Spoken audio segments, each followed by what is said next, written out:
Oh, hello, and welcome back to Storytime with Mr. Lawrence. Today's play is going to be dealing with subject matter that is far more macabre than anything we have yet discussed. We're journeying back to the Elizabethan theater, the heyday of theater. This is the point in history where theater is at its most influential and at its most popular. Of course, most people recognize the Elizabethan theater as the home of one William Shakespeare. And while it is true, William Shakespeare would eventually become the most popular and profitable playwright of the Elizabethan era, he was far from the only playwright. As Shakespeare was just cutting his teeth, another young playwright was the toast of the town, a young man by the name of Christopher Marlowe. Christopher Marlowe would go on to be one of the most influential playwrights of all time. Shakespeare would borrow heavily from Marlowe in terms of writing style and subject matter.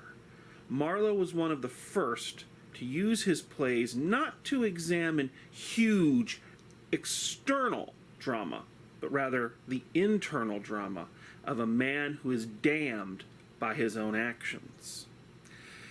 Probably his most famous work is the tale and tragedy of Dr. Faustus. So let's read together, shall we? Settle thy studies, Faustus, and begin to sound the depths of that thou wilt profess.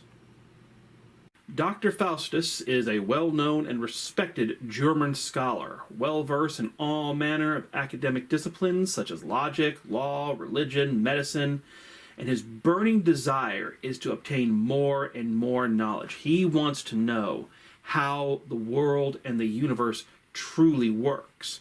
However, as our story opens, we find that the good doctor feels that he has reached the limits of what he can learn through conventional science. Desperate to know the answers to the great questions of the universe, Faustus begins to dabble in magic and the dark arts.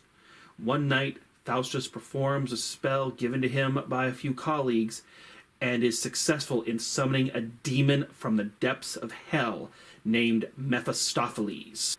Despite Mephistopheles warning Faustus against the action and despite him describing in details the horrors of hell, Faustus tells the demon to return to his master Lucifer with an offer. Faustus will exchange his soul. In return, he will receive 24 years of service from Mephistopheles. Throughout the action of the play, Faustus hears the voices of two angels, one good and one bad. The good angel cautions Faustus against his actions and urges him to repent and beg God's forgiveness. The bad angel feeds Faustus's ego and his lust for knowledge and power, urging him to continue on his path. If you have ever seen a cartoon wherein the main character is visited by an angel and a devil on his shoulders, this is where that imagery comes from. The contract signed, Mephistopheles is now Faustus' servant, and the doctor wastes no time asking the demons all the questions he has been struggling with. Mephistopheles gladly answers each one of them in kind. However, when Faustus asks him the simple question, who created the universe, Mephistopheles refuses to give an answer. When Mephistopheles refuses to give Faustus the answer to who created the universe, Faustus begins to doubt the deal he made. That is when Lucifer himself appears and brings with him the physical manifestations of the 7 deadly sins. This act of power ensnares Faustus once more, and again continues down his dark path. Soon, Faustus is using his newfound abilities to further his name and reputation. He travels to Rome and plays juvenile tricks on the Pope, such as disrupting his dinner and boxing his ears. The humiliation of the Pope gains Faustus the approval of the extremely handsome Emperor of Germany, who bestows praise and riches upon Faustus. Years pass, and we find Faustus on the last day of the allotted 25 years. At the stroke of midnight, the contract is up, and payment must come due. As the bell slowly tolls midnight, Faustus is overcome by fear and remorse. He begs for mercy, but it is too late. On the stroke of midnight, the demons and devils, led by Mephistopheles and Lucifer, come and they drag Faustus's soul down to hell. Whose deepness doth entice such forward wits to practice more than heavenly power permits? And that is the tale of Dr. Faustus. A couple of things to take away from this story, especially as it relates back to the Elizabethan era as a whole. First off, I'm sure you noticed the strong presence of supernatural elements and characters within the world of this play. Things such as sorcery, witchcraft, the physical manifestation of the devil and the 7 deadly sins and various demons. This was a practice that we see a lot in the plays of the Elizabethan era. They were not shy about including supernatural beings and events. This is a far cry from what we saw during the neoclassic era, when supernatural things were strictly forbidden from being on stage. And we see this occurring again and again and again. Of course, famous examples are things like the ghost of Hamlet's father, the witches from Macbeth, the Celtic fairies from A Midsummer Night's Dream, and of course, the literal, physical manifestation of hell's forces within the works of Dr. Faustus. The supernatural at this time was not a theoretical thing. It was a fact of life. People believed very heavily in things of this nature. This could possibly be a result of the high mortality rate, the various plagues that were sweeping through the country. Death was a constant companion to these people, which is why so many of their plays involve aspects or characterizations of death. And as you are confronted with things of that nature on a daily basis, the art that you produce tries to cope with them and tries to make sense of them. We are going to see more examples of that as we examine the works of Shakespeare. But here, and in the public consciousness, ghosts, demons, witchcraft, this was all very, very real to them. So, of course, because it was real to them, it's going to be represented in their art forms.